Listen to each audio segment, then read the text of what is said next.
Everyone, welcome back to Srishti classes official. आज से हम क्लास 12th कॉमर्स का न्यू सेशन स्टार्ट कर रहे हैं। इस चैनल पर आपको अकाउंट्स, बिजनेस स्टडीज और इकोनॉमिक्स की कंप्लीट प्रिपरेशन करवाई जाएगी। यहाँ पर आपको फ्री क्लासेस, सिंपल एक्सप्लेनेशन और एग्जाम ओरिएंटेड प्रिपरेशन मिलेगी। फ्री नोट्स मिलेंगे जिससे आप अपने कंसेप्ट स्ट्रॉन्ग कर सकते हैं। तो आज से हम क्लास 12 अकाउंट का सिलेबस एक बार डिस्कस कर लेते हैं। अगर हम आपके एग्जाम फॉर्मेट की बात करें तो आपका थ्योरी का एग्जाम जो है वो आपका 80 मार्क्स का होगा। 80 मार्क्स का होगा, ठीक है। और आपके प्रोजेक्ट के होंगे 20 मार्क्स। एग्जाम आपका 3 आवर्स का रहने वाला है। यहाँ पे आपके 2 पार्ट्स आ जाएंगे, part A and part B. Part A में accounting for partnership firms and companies, जिसमें 2 यूनिट्स हैं, accounting for partnership firms and accounting for companies. तो यूनिट 1 आपकी रहने वाली है यहाँ 36 मार्क्स की, और यूनिट 2 आपका रहने वाला है 24 मार्क्स का। तो ये टोटल हो गया 60। तो पार्ट बी जो है आपका, वो आपका 20 मार्क्स का रहने वाला है। इसके अंदर भी 2 यूनिट्स हैं, unit 3 and unit 4। Analysis of financial statements and cash flow statement, ये आपको पार्ट बी में देखने को मिलेंगे। तो इसी तरह से आपका टोटल एग्जाम थ्योरी का कितने मार्क्स का हो जाएगा, 80 का, ठीक है। ये आपके प्रोजेक्ट वर्क हैं। Project work will include project file, 12 marks की होगी, और आपका जो वाइवा होगा वो 8 मार्क्स का होगा, और ये ऑप्शनल है, ठीक है। जो पार्ट बी नहीं करेंगे, ठीक है, तो उनको ये कंप्यूटराइजिंग अकाउंटिंग एग्जाम में अटेम्प्ट करना पड़ेगा, ठीक है। तो अब एक बार हम अपना ये सिलेबस देख लेते हैं। सबसे पहले अगर हम बात करें पार्ट ए की, accounting for partnership firms and company, तो अकाउंटिंग फॉर पार्टनरशिप फर्म्स ये आपका यूनिट 1 रहने वाला है। इसमें आप पार्टनरशिप पढ़ेंगे, इसके फीचर्स, पार्टनरशिप डीड क्या होती है, provisions of Indian partnership act 1932 in the absence of partnership deed, fixed versus fluctuating capital accounts, preparation of profit and loss appropriation account, division of profit among partners, guarantee of profit, past adjustments relating to interest on capital, interest on drawing, salary and profit sharing ratio, ठीक है। Goodwill आप यहाँ पर पढ़ोगे, meaning, nature, factors affecting and methods of valuation, average profit, super profit and capitalization, ठीक है। और accounting for partnership firm में आप रिकॉन्स्टिट्यूशन एंड डिसोल्यूशन भी पढ़ोगे, ठीक है। Change in the profit sharing ratio, admission of partner, और retirement and death of partner, dissolution of partnership firm. तो यहाँ पर आपका ये पार्ट ए कंप्लीट हो जाता है, ठीक है। अब बात करें अकाउंटिंग फॉर कंपनीज की।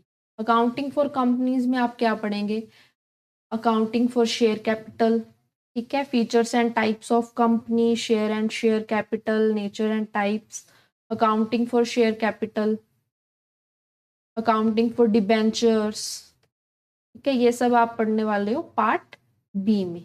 फाइनेंशियल स्टेटमेंट एनालिसिस आप पढ़ने वाले हो यहाँ पर, फाइनेंशियल स्टेटमेंट्स ऑफ कंपनी, और इसमें आप अलग अलग तरह के ये फाइनेंशियल स्टेटमेंट एनालिसिस पढ़ोगे, टूल्स पढ़ोगे, accounting ratios, liquidity ratio, solvency ratio, activity ratio, profitability ratio, और नेक्स्ट आपका आ जाएगा ये कैश फ्लो स्टेटमेंट।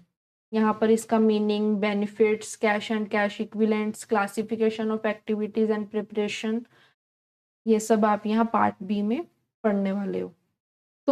तो आज से हम क्लास 12 अकाउंट्स का फर्स्ट चैप्टर स्टार्ट कर रहे हैं, क्योंकि इसके ऊपर ही एडमिशन, रिटायरमेंट, डेथ और डिसोल्यूशन जैसे टॉपिक्स डिपेंड करते हैं। इसीलिए अगर आप इस चैप्टर को प्रॉपरली समझ लोगे तो आगे के चैप्टर्स आपको काफ़ी इजी लगेंगे। तो आज का हम फर्स्ट चैप्टर कर रहे हैं accounting of partnership, basic concepts या फंडामेंटल्स, ठीक है।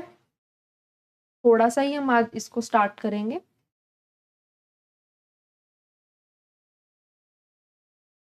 तो सबसे पहले हम पढ़ लेते हैं meaning and definition of partnership की पार्टनरशिप होता क्या है, ठीक है।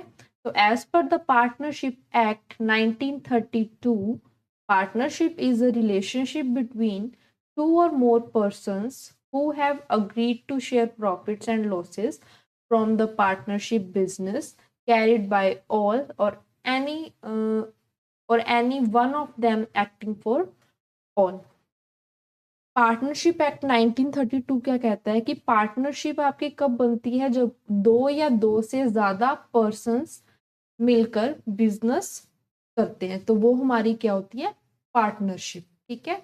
तो who have agreed to share profits and losses, जो आपस में सहमत हो जाते हैं, एग्री हो जाते हैं कि हम प्रॉफिट एंड लॉसेस को शेयर करेंगे, ठीक है।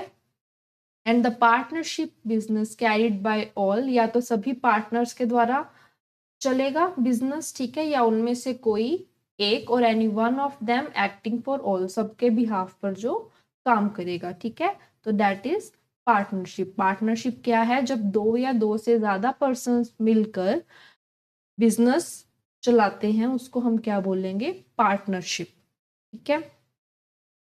आई होप कि आपको पार्टनरशिप का ये बेसिक सा मीनिंग समझ में आ गया होगा। अब हम इसके देख लेते हैं फीचर्स। तो फीचर्स और कैरेक्टरिस्टिक्स ऑफ पार्टनरशिप। तो minimum 2 persons are required to form a partnership.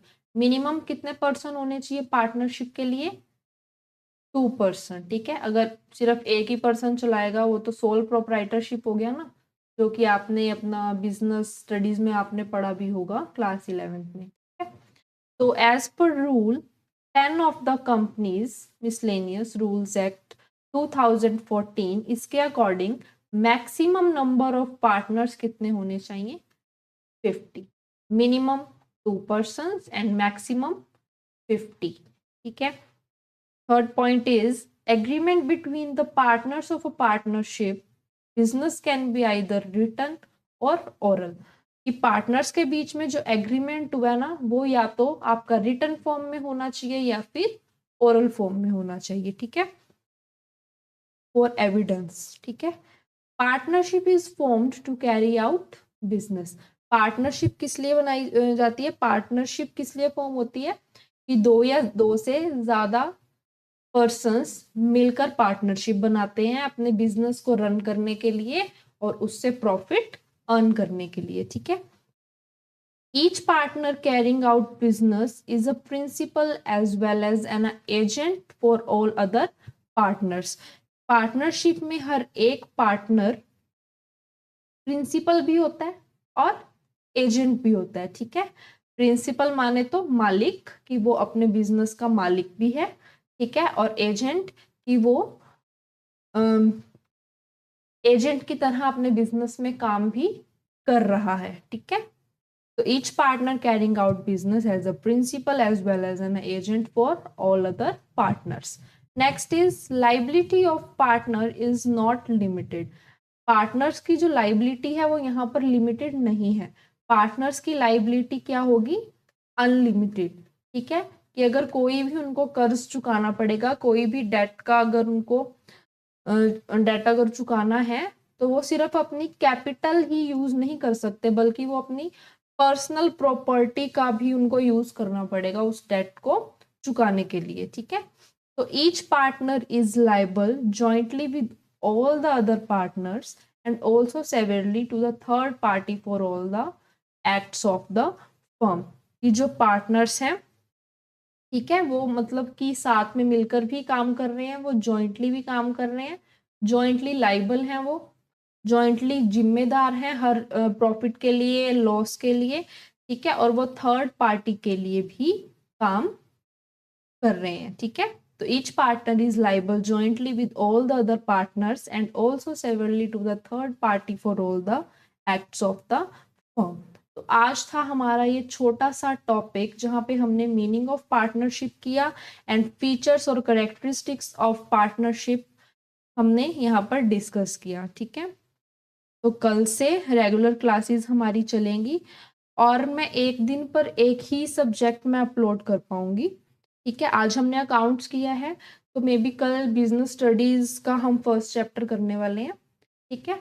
और फिर नेक्स्ट डे हम करेंगे इकोनॉमिक्स का फर्स्ट चैप्टर, ठीक है। ऐसे ही हमारा सिलेबस साथ के साथ तीनों सब्जेक्ट्स का हमारा साथ के साथ चलता रहेगा, ठीक है। तो आगे अकाउंटिंग की जो नेक्स्ट वीडियो आएगी हम उसमें करने वाले हैं पार्टनरशिप डीड से हम स्टार्ट करेंगे कुछ बेसिक कंसेप्ट्स, ठीक है, जो कि बहुत इंपॉर्टेंट है इस चैप्टर के लिए। तो स्टूडेंट्स आज की क्लास में हमने अकाउंटिंग फॉर पार्टनरशिप फर्म्स का इंट्रोडक्शन समझा, ठीक है, और हमने फीचर्स ऑफ पार्टनरशिप हमने पढ़े, ठीक है। अगर आपको वीडियो हेल्पफुल लगे तो लाइक शेयर और सब्सक्राइब करें and thank you for watching and see you in the next class.